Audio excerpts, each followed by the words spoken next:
শোনো বর্ষা, তোমাকে বিয়ে করার আগে হুম। আমার একটা বিয়ের প্রস্তাব আসছিল।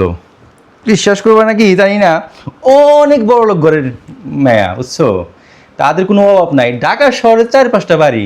তার গায়ে আর মেয়ের গায়ের রং তো দুধে আলতা, একবার দুধে আলতা, কোরিয়ান গো মতো দেখতে। আর ত্বকটা না কি কমু তোমার, আর বুঝছো? আর আমারে না বলছে তোমার কিচ্ছু দিতে হবে না, তোমাকে আমরা সব দিয়ে দিব। মেয়েকে পা পা থেকে পা থেকে মাথা পর্যন্ত সাজাই দিব, বুঝছো? আর ঘর না ঘরে বুঝছো কোনো কিছু আমরা তোমার নিচে কিনতে হবে না, সব তারা দিয়ে দেবে, যত বলছে, বুঝছো? তাদের তো বাড়ি গাড়ি কোনো কিছুর অভাব নাই। কিন্তু কি করার, কিচ্ছু করার নাই, তোমাকে বিয়ে করতে হয়েছে আমার। কেন তুমি কি আমাকে পেয়ে খুশি না? হ্যাঁ, খুশি খুশি হব না কেন? তুমি আমার বোন না, অবশ্যই খুশি। হ্যাঁ, খুশি না হওয়ার গেছে আমার এই যে কপাল দেখছো না, কপালে তুমি আছো।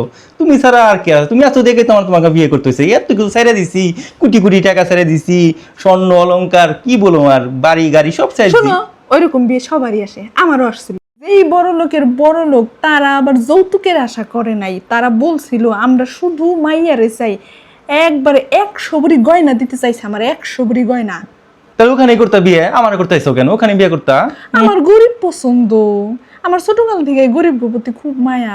আমি আম্মুরে বলছি যে আম্মু আমি বিয়ে করলে কিন্তু গরিব রে বিয়ে করবো, তার জন্য তো তোমার মতো ফকিন্নিরে বিয়ে করছি।